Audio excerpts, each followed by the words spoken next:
வாழ்க வளமுடன்.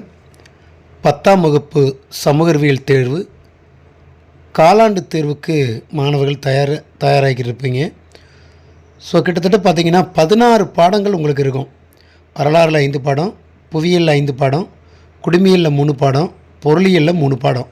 ஸோ இந்த 16 பாடங்களில் எந்தெந்த கேள்விகளை படிக்கலாம், குறிப்பாக ஸ்லோலனஸ் மெல்ல கற்கும் மாணவர்கள் அல்லது ஆவரேஜ் ஸ்டூடெண்ட், சரிங்களா, இதை நீங்கள் நல்லா படிச்சுக்கோங்க. நான் சொல்லக்கூடிய கேள்விகளை காலாண்டு தேர்வில் இந்த கேள்விகளை அதிகம் எதிர்பார்க்கலாம். வரலாறில் 2 மார்க் அப்படின்னா மூவர் கூட்டு நாடுகள், முத்து துறைமுக நிகழ்வு, பன்னாட்டு சங்கம் தோல்விக்கான காரணம்.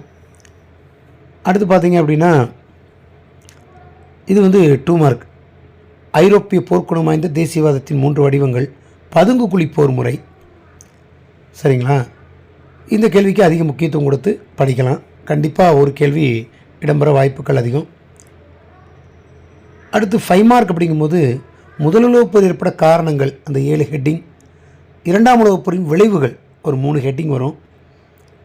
அடுத்து ஐநாவின் சாதனைகள் அடிக்கடி கேட்பாங்க, ஐநாவினுடைய செயல்பாடு மற்றும் சாதனைகள். அடுத்து பார்த்திங்கன்னா வெர்சேஸ், ஜெர்மனியோடு தொடர்புடைய வெர்சேஸ் உடன்படிக்கையின் சரத்துக்கள். ஸோ இந்த கேள்விக்கு அதிக முக்கியத்துவம் நீங்கள் கொடுங்க. அது மாதிரி 5வது பாடத்தில் பார்த்திங்க அப்படின்னா 19ஆம் நூற்றாண்டில் பெண்கள் முன்னேற்றத்தில் பாடுபட்ட சமூக சீர்திருத்தவாதிகள், அது ரொம்ப ரொம்ப முக்கியமான ஒரு கேள்வி. ஸோ அதை நல்லா படிச்சுக்கோங்க. ஸோ அடுத்து புவியியல் அப்படிங்கும்போது முதல் பாடத்தை நல்லா படிச்சுக்கலாம். அதாவது தக்கான படுகொமை, லட்சத்தீவுகள், அது மாதிரி மேற்கு நோக்கி பாயும் ஆறுகள், சரிங்களா. அது மாதிரி வேறுபாடில் பார்த்திங்கன்னா அந்த மேற்கு கடற்கரை சமவெளி, கிழக்கு கடற்கரை சமவெளி, அதுமாதிரி புதுப்பிக்கக்கூடிய வளம், புதுப்பிக்க இயலாத வளம், உள்நாட்டு மீன்பிடித்தல், கடல் மீன்பிடித்தல், இந்த மாதிரி கேள்விக்கு அதிக முக்கியத்துவம் கொடுத்து நீங்கள் படிக்கலாம். மேற்கு தொடர்ச்சி மலை, கிழக்கு தொடர்ச்சி மலை, இந்த வேறுபாடு கேள்விக்கு அதிக முக்கியத்துவம் கொடுத்து படிங்க. அது மாதிரி ஜெட் காற்றோட்டம், பருவமழை வெடிப்பு, அந்த காலநிலையை நிர்ணயிக்கும் காரணிகள், அந்த வேளாண் வகைகள், வேளாண் பருவங்கள், ரெண்டுமே முக்கியமான கேள்விகள் இதெல்லாம், சரிங்களா. அது மாதிரி ஜெட் காற்றுகள். ஸோ இந்த கேள்விகளுக்கு அதிகம் நீங்கள் முக்கியத்துவம் கொடுத்து படிக்கலாம். இந்தியாவுடைய தீவு கூட்டங்கள் 5 மார்க் அப்படிங்கும்போது இமயமலையினுடைய உட்பிரிவுகள் மற்றும் முக்கியத்துவம், சரிங்களா. மண் வகைகள், அடுத்து காடுகளின் வகைகள். ஸோ இதுக்கு நீங்கள் அதிக முக்கியத்துவம் கொடுத்து படிக்கலாம். இதில் எளிமையான வினாக்கள்.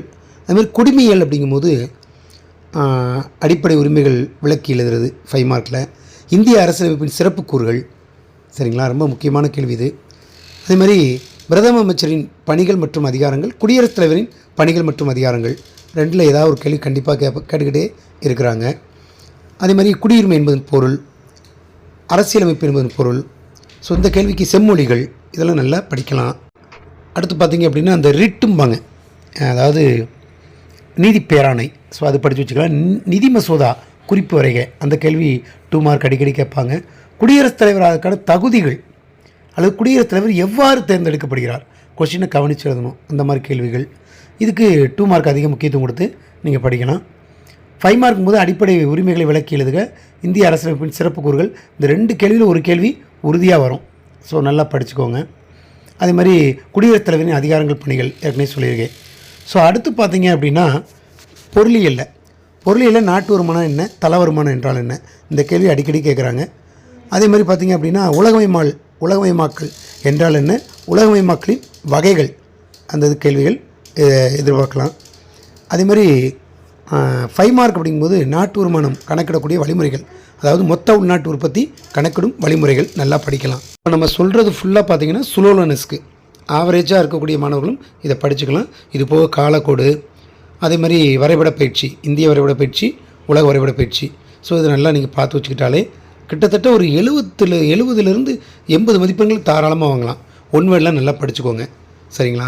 ஸோ நம்முடைய சேனலில் அடுத்தடுத்து போட்டுக்கிட்டே இருக்கும், ஏற்கனவே போட்டிருக்கோம், அதை கொஞ்சம் நல்லா ஃபாலோ பண்ணுங்கள். தேர்வில் அதிக மதிப்பெண்களை பெறுங்கள். வாழ்த்துக்கள்.